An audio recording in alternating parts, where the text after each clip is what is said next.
교회에서 우리가 행하는 소위 봉사라고 하는 것에 대해서 그걸 왜 해야 되는 거야? 라고 묻는다고 한다면 어떤 일이 일어날까요? 본론만 말하자면 저는 우리가 교회에서 믿음의 이름으로 하는 모든 일에는 이걸 해야 하는 이유가 뭘까 하는 질문이 달릴 수 있다고 생각을 합니다. 왜 하는 질문은 소위 믿음 약한 사람이나 시험에 든 사람 혹은 소위 삐딱한 사람만의 질문은 절대 아니라는 뜻입니다. 그 일을 꼭 해야 한다고 믿는 사람들이라 하더라도 왜? 라고 하는 질문에 대해서 분명하게 답할 준비가 되어 있어야 할 것입니다. 그것은 교회와 연관되어서 행해지는 모든 일이 사실은 확고한 목적의식 가운데 이루어져야 하기 때문이라고 말씀드릴 수 있습니다. 인간은 분명한 목적의식이 없으면 일하지 않습니다. 그 일을 왜 해야 하는지에 관해서 스스로 납득하기 전에는 절대로 일하려 하지 않는다는 뜻입니다. 그렇게 어렵게 생각할 필요도 없습니다. 왜 내가 이렇게 찬양 연습을 해야 할까? 내가 왜 교회 밖의 행사를 위해서 교회 이름으로 나가야 할까? 내가 왜 저 사람과 함께 일해야 할까? 내가 왜 저 듣기 싫은 소리를 들어가면서까지 봉사를 해야 할까? 등등 이 모든 의문들에도 불구하고 기꺼이 봉사할 이유가 여러분들은 있으십니까? 그리고 그 이유가 무엇입니까? 이런 질문들은 사실은 굉장한 의미를 갖고 있습니다. 이런 질문들은 우리를 마침내 교회가 과연 무엇일까 하는 질문으로 인도하기 때문입니다. 오늘 우리가 본문으로 삼은 말씀은 기독교인들에게 너무나도 익숙한 말씀이죠. 많은 사람들은 이 부분에다가 예수님의 지상 최대의 명령 혹은 대위임 혹은 선교 명령 등등의 이름을 붙여 놓았습니다. 세무소에서 일하던 마태가 예수님의 부르심을 받아 그의 제자가 된 사실은 우리가 이미 잘 알고 있습니다. 그 마태가 예수님과 함께 삶을 나눈 후에 그분을 설명한 책이 바로 마태복음입니다. 마태는 예수님을 소개하는 첫머리를 이렇게 시작을 하죠. 아브라함과 다윗의 자손 예수의 세계라. 이 말을 통해서 마태가 선언하려는 것은 예수라고 하는 분이 아브라함과 다윗의 자손, 즉 틀림없는 약속의 자손이고 동시에 틀림없는 왕의 자손이라는 사실을 얘기하려고 하는 것이었습니다. 그리고 그 나머지 기록들은 자신의 주장을 입증하려고 하는 자료들인 것이죠. 마태는 자신의 책 마지막에다가 마태복음 1장 1절의 주제를 다시 연결합니다. 예수께서 나와 일러 가라사대 하늘과 땅의 모든 권세를 내게 주셨으니, 예수께서 말씀하신 그 권세가 아버지 하나님으로부터 주어진 것은 말할 필요도 없습니다. 재미있는 것은 그 이하에 이어지는 말씀 각 귀절에서 모든이라고 하는 단어가 강조되어 있다고 하는 것입니다. 아버지께서 예수님께 모든 권세를 주셨습니다. 따라서 제자들은 세상으로 나아가 모든 족속들에게 복음을 전해야 합니다. 그래서 그들이 예수께서 말씀하신 모든 것을 지키도록 해야 합니다. 이것이 예수께서 제자들에게 명령하신 내용인 것이죠. 그런데 우리가 예수님의 명령을 더욱 자세히 살펴볼 필요가 있는데 이 명령형 문장 안에 한 가지 주목할 만한 내용이 있기 때문입니다. 우선 주님의 명령을 다시 읽어보죠. 그러므로 너희는 가서 모든 족속으로 제자를 삼아 아버지와 아들과 성령의 이름으로 세례를 주고 내가 너희에게 분부한 모든 것을 가르쳐 지키게 하라. 제자들이 가장 먼저 실천해야 할 명령은 가는 것입니다. 그러나 여기 사용된 가다라고 하는 동사는 문법적으로 볼 적에 끊임없이 계속해서 실천되어야 할 동작을 묘사합니다. 하지만 이것은 그 다음에 나오는 제자를 삼다 이후의 동사들을 수식하는 보조 동사에 불과합니다. 가긴 가는데 무슨 목적으로 그렇게 끝없이 계속해서 가야 하느냐 하면 제자를 삼기 위해서라는 것입니다. 그리고 제자를 삼는 방법이 그 다음에 나오는 세 개의 동사로 설명이 되죠. 첫 번째 단계는 세례를 주는 것입니다. 그 다음에는 가르치는 일입니다. 이 가르치는 일은 주님의 말씀을 받아들여서 세례받은 사람들이 주님의 가르침을 모두 지키게 하는 데까지 계속됩니다. 주님의 명령을 이제 요약해 봅니다. 주님의 제자들은 세상으로 가야 합니다. 세상의 모든 족속들을 제자로 삼기 위해서입니다. 이 일은 그들이 주님의 이름으로 세례를 받고 주님의 말씀을 배우고 그래서 주님의 명령을 모두 지킬 때까지 끊임없이 반복됩니다. 주님께서는 제자들에게 지상에서의 마지막 명령을 이렇게 전달하신 후 이렇게 말씀하십니다. 볼지어다 내가 세상 끝날까지 너희와 함께 있으리라. 제자들이 이 명령을 완수할 때까지 주님께서 그들과 항상 함께 하실 것을 약속하셨습니다. 이유는 분명합니다. 그들이 주어진 과업을 온전히 이룰 수 있도록 도와주시겠다 하는 것입니다. 중간 과정을 약간 생략한 채로 좀 더 결론적으로 다가가서 말씀을 드리려고 합니다. 마태는 우리 주님을 약속의 자손이며 동시에 다윗의 혈통을 따라 태어난 즉 하나님의 아들이자 인간의 왕으로서 소개했습니다. 그리고 마태는 마태복음의 마지막에서 주님을 주님 자신의 화법으로 이렇게 소개하죠. 하늘과 땅의 모든 권세를 내게 주셨다. 다시 말해 마태는 주님 자신의 말씀을 이용해서 예수 그리스도를 하늘과 땅의 모든 권세를 위탁받으신 분으로 소개하고 있는 것입니다. 이제 이 모든 우주의 권세를 가지신 주께서 명령하십니다. 가라! 다시 말해 가서 세상의 모든 백성을 당신의 제자로 삼으라고 말씀하시는 것입니다. 그리고 제자 삼는 방법을 이어서 자세하게 설명하셨던 것이죠. 먼저 세례를 줍니다. 다음으로 주님의 말씀을 가르치고 마침내 그것을 온전히 지키게 합니다. 이 모든 명령의 궁극적인 현실은 간단합니다. 세상의 모든 백성들이 그리스도의 제자, 곧 하나님의 제자가 되는 것입니다. 그렇게 하여 역사의 중심이신 주님께서 그를 온전하게 섬기는 제자들이 백성이 되는 하나님의 나라에서 마침내 영원한 왕이 되실 것입니다. 조금 복잡합니다만 어쨌든 주님의 명령 안에서 제자의 조건이 이렇게 요약이 됩니다. 첫째는 세례를 받는 것이고 둘째는 주님의 말씀을 배워서 그것을 온전히 실천하는 것입니다.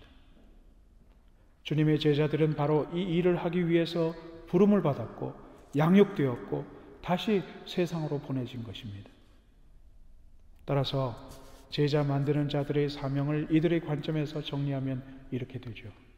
첫째, 세상 모든 사람들에게 복음을 전해서 세례를 받게 하는 것이고 둘째, 이들이 주님의 말씀을 배워서 그것을 자신의 삶에서 온전히 실천할 수 있도록 돕는 것입니다.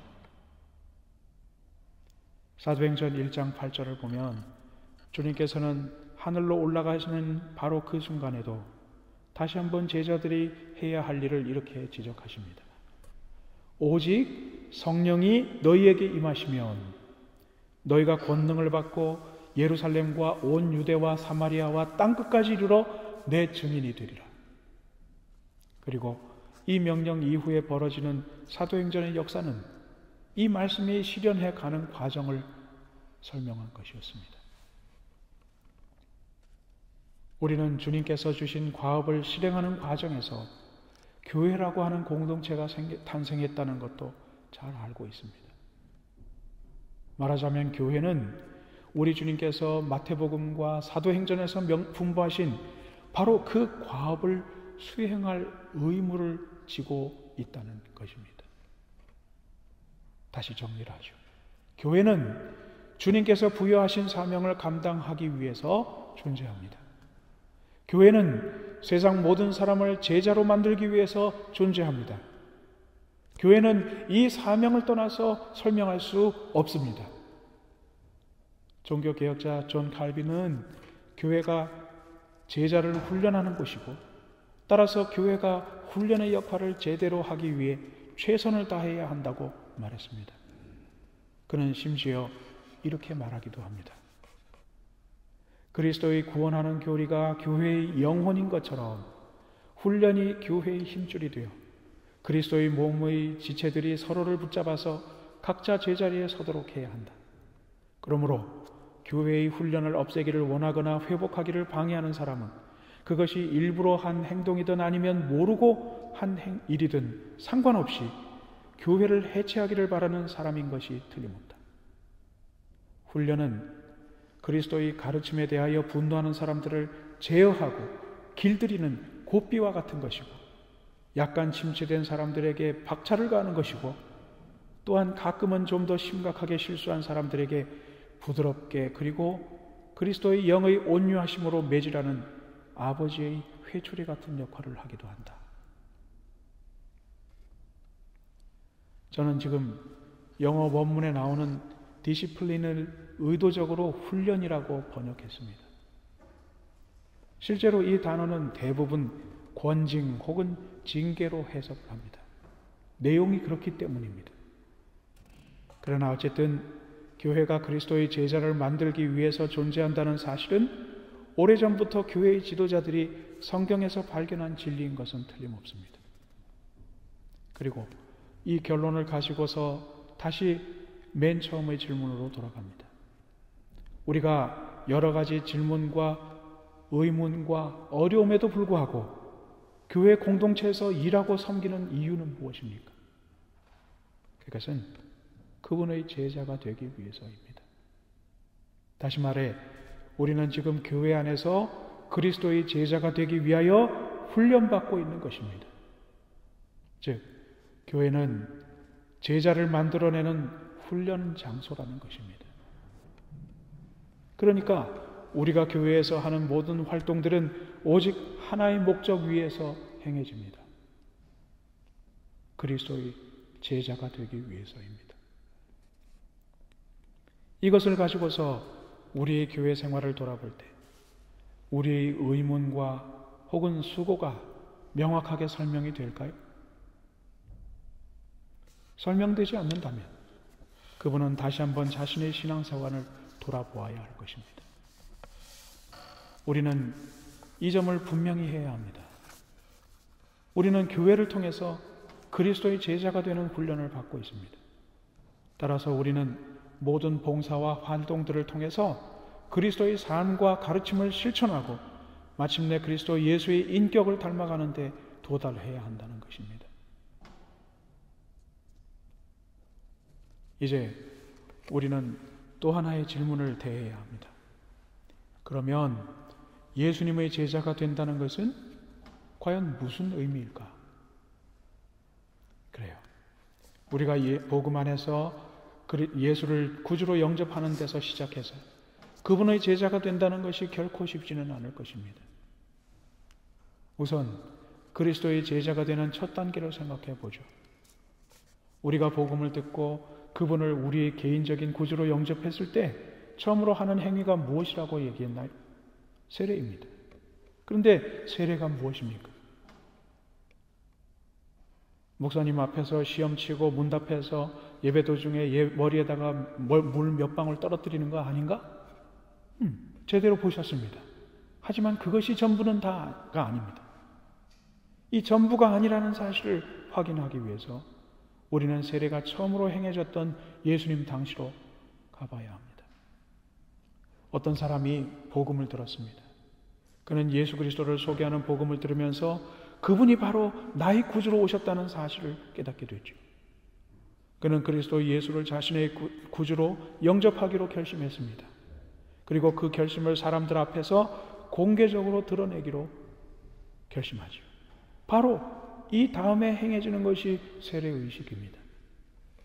따라서 세례의식이란 물로 어쩌고 저쩌고 하는 형식이 중요한 게 아니라는 뜻이 되고 맙니다. 세례의식은 한 영혼이 자신의 인격을 걸고 예수라고 하는 역사적인 인물을 하나님의 아들과 자신의 개인적인 구주로서 고백한다고 하는 표현이고, 그 결심을 사람들 앞에서 선언한다는 결과인 것입니다. 그렇다면 이제 다시 한 가지를 더 생각해 봅시다. 이 고백과 의식이 예수 당시에 일어났다고 하는 게 세례받는 한 개인의 삶에 어떤 의미가 있는지 생각해 보셨습니까? 당시는 로마의 황제가 신이 되어서 통치하던 시절이었습니다. 그런데 어떤 사람이 나는 예수를 그리스도와 주로 섬기겠다고 고백한다면 이것은 로마 황제의 권위에 도전하는 행위가 될 것이 틀림없었습니다. 간단하게 말씀드린다면 예수를 믿고 고백하며 세례를 통하여서 그분의 구주 되신 것을 공개적으로 드러나는 행위는 사실상 자기의 목숨을 걸어야 하는 위험한 행위였다는 것입니다. 즉, 예수를 믿고 세례받는다고 하는 것은 죽음을 무릅쓴 행위였습니다. 이 일이 절대 건성으로 할 수 없는 행위였습니다. 진실한 믿음과 진지한 결심이 따라야만 할 수 있었던 의식이라고 하는 뜻입니다. 이 사실은 오늘날도 마찬가지입니다. 그리스도 예수를 주라고 시인하는 행위는 자기를 지배하는 주인을 바꾸는 행위입니다. 우리는 이것을 주재권의 이동이라고 표현합니다. 이전에 나의 주인이 죽음과 사망의 권세였지만 이제부터 나를 지배하는 주인은 그리스도 예수이십니다. 따라서 나는 그리스도 예수의 말씀과 가치관에만 의존하여 살게 됩니다. 이 결심과 변화의 결과가 세례라고 하는 의식을 통해서 고백되는 것이죠. 이제 오늘의 말씀을 마무리 지으려고 합니다. 오늘 우리는 내년 우리 교회 곳곳에서 봉사할 일꾼들을 세우는 일정을 시작할 것입니다. 이제 조만간 집사 임명 동의서가 내년에 일하기를 원하는 분들에게 배달될 것입니다. 이 과정을 진행하면서 제가 가장 유의하고 또 그분들이 명심했으면 하는 점이 있었습니다. 그것은 교회가 무엇이고 섬김의 궁극적인 목표가 무엇인지를 모든 일꾼들이 분명히 알고서 그 섬김의 자리로 나가기를 바랐던 것입니다. 교회는 예수 그리스도의 부르심을 받은 사람들의 모임이고 그들은 모든 지체가 되어 한 몸을 이루도록 부름을 받았습니다. 그들은 다양함 가운데 하나됨을 이루어 가는 사람들입니다. 다양함이란 단어는 하나됨을 이루는데 고통스러운 걸림돌이 됩니다. 그러나 그 고통은 하나님의 섭리 가운데 이미 부르실 때부터 그 이전부터 계산되어 있었습니다. 우리는 하나됨을 이루기 위해서 서로 다르다는 사실을 하나하나의 다양함으로 바꾸기 위해서 사랑과 섬김으로 일해야 합니다. 이를 위해서 그들은 많은 대가를 치러야 합니다. 다양성과 하나됨을 이루는 과정에서 우리는 인내를 배웁니다. 그리고 그 인내의 종착역에는 그리스도의 온전한 인격이 상급으로 기다리게 될 것입니다. 그래요. 우리는 교회 안에서 나와 다른 사람들을 섬기는 과정에서 그들을 변화시키는 것이 아니라 나를 변화시키는 것입니다. 이것이 교회의 훈련의 의미 가운데 하나인 것입니다. 이 사실을 우리가 안다면 내년에 우리 교회를 섬기는 분들이 명심해야 할 것은 이것이 될 것입니다. 우리의 섬김은 그리스도 예수의 은혜를 갚는 일이기도 하고 나아가 제자가 되기 위함이기도 합니다. 그러므로 사랑하는 여러분, 그리고 교회의 이곳저곳에서 주님의 이름으로 섬기실 여러분, 봉사는 목사의 부탁 때문에 수동적으로 일하는 것이 아닙니다. 내 이름을 세우기 위해서 일하는 것도 아닙니다. 나의 신앙 고백을 하나님의 부르심에 대한 책임 있는 응답으로 만들기 위해서, 나와는 전혀 다른 사람을 섬기는 과정에서 나를 섬기기 위해 기꺼이 죽으시기까지 하신 우리 주님의 사랑을 경험하려는 행위입니다. 따라서 우리는 섬김을 그리스도의 인격을 담기 위한 훈련 과정이라 해야 옳을 것입니다. 이 사실이 여러분의 봉사 속에 어떤 모습으로 드러날지가 우리 모두의 관심사가 되어야 할 것입니다. 여러분의 헌신에 주어지는 상급이 그렇다면 무엇이 되겠습니까? 그것은 명예도 아니고 직분도 아닙니다. 오직 하나, 일하는 사람이 섬김의 봉사를 통하여 자기의 주인이신 그리스도 예수를 닮아가는 것입니다. 그러므로 내년을 섬길 봉사자 여러분, 저는 여러분에게 다시 한번 간곡하게 부탁드리려고 합니다. 열심히 일하십시오. 교회를 섬김이 여러분의 생활에서 양보할 수 없는 비중을 차지해야 합니다. 하고 싶은 일을 다한 후에 그래도 시간이 나면 일한다는 마음으로 일해서는 안 됩니다. 여러분의 일정표에서 고정적으로 소중하게 할애되는 일상의 생활로서 섬김이 있어야 합니다. 시간표에 썼다가 다른 일이 나타나자마자 금방 지워도 되는 그런 일로 봉사되어서는 안 됩니다. 뿐만 아니라 여러분의 봉사에 분명한 목적이 있다는 사실도 잊지 말아야 합니다. 여러분의 봉사가 향하는 가장 궁극적인 목표는 우리 예수를 닮는 것입니다. 교회를 드나드는 모든 이들에게 이 원칙은 마찬가지로 적용됩니다. 예배에 늦지 않는 것, 매일같이 말씀을 묵상하는 것, 정기적으로 시간을 내어 기도하는 것, 이외에도 많은 생활의 모습들이 소위 신자의 삶이라고 하는 이름으로 권유되고 있습니다. 어떤 분들은 이런 것들이 얘기될 때마다 교회가 너무 빡빡하지 않나? 하고 말합니다. 저는 이 말이 옳지 않다고 생각합니다. 여러분이 이곳에 와서 공부하는 것은 당연합니다. 저는 여러분이 하루 종일 숨이 차도록 연습하고 공부하는 것이 맞다고 생각하죠.